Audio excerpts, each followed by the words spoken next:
మూతలేని కొండలోని నీళ్లు మురుగునీళ్ళకి ఏంటి తేడా అనుకుంటున్నాను. అసలు ఏకంగా నగరానికి గుంటూరు నగరంలోని వివిధ ప్రాంతాలకి నీళ్లు సరఫరా చేసే దాని మీదన ఏమాత్రం మూతలు లేవన్నటువంటిదే ఈ వార్త. కాకపోతే సిటీ ఎడిషన్కి పరిమితం చేశారు. రాష్ట్ర వ్యాప్తంగా మంచినీటి సరఫరా కేంద్రాల దగ్గర చెక్ చేస్తే తెలుస్తుంది. రేకులతో మూత రోత పుట్టించేలా పైకప్పులు, అధికారులు ఏళ్ల తరబడి నిర్లక్ష్య, నగరపాలకుల పట్టణతనానికి నిదర్శనాలు, తాగునీటి రిజర్వాయర్లు, ట్యాంకులు వాటి నిర్వహణలో వైఫల్యం కళ్ళకు గడుతుంది. అనేక చోట్ల పైకప్పులు పగిలిపోయి ట్యాంకులు పాచి పెరిగిపోయి జుగుప్స కలిగిస్తున్నాయి. దుశ్చుచ్చి చెల్లించిన కొంతమంది ముఖ్యమంత్రి కార్యాలయానికి ఫిర్యాదులు చేయడంతో ఉన్నతాధికారులు క్షేత్రస్థాయి పరిస్థితిని ఆరాధిస్తున్నారు. నగర పరిధిలో తక్కెలపాడు, సంగంజాగలముడి ఫిల్టరేషన్ల పాయింట్ ద్వారా శుద్ధి చేసి నీటి రిజర్వాయర్ల ద్వారా నిత్యం 135 మిలియన్ లీటర్ల నీటిని ప్రజలకు సరఫరా చేస్తున్నట్లు లెక్కలు చెప్తున్నాయి.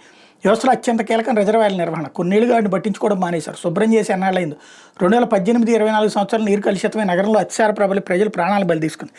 ఏడాది నిర్వహణ లేకపోవడంతో ట్యాక్స్ పేయర్స్ అసోసియేషన్ సభ్యులు కొంతమంది స్పందించారు. సుమారు 10 ట్యాంకుల పైకప్పులు పగిలిపోయాయి. వర్షపు నీరు, పక్షులు వ్యర్థాలు, దుమ్ము, ధూళి శుద్ధ జలంలో కలుస్తున్నాయి. కొన్ని చోట్ల తాత్కాలిక ఇనపరేఖలను ఎడ్డుగా పెట్టి నెట్టుకొస్తున్నటువంటి పరిస్థితి. మిగిలిన చోట్ల నిర్ణీత గడువులో ట్యాంకులకు శుభ్రం చేయడం లేదు. నెలల తరబడి పాచిపట్టి దారుణ స్థితిలో కనిపిస్తున్నాయి. ఉన్నతాధికారులు అప్రమత్తం చేస్తున్న సిబ్బంది ప్రేక్షక పాత్ర వహిస్తుండగా గమనార్హం. ఈ మొత్తం వ్యవహారంలో సీఎం దృష్టికి వెళ్లడంతో జీఎంసీలో ఇప్పుడు అలజడి రేగుతోంది.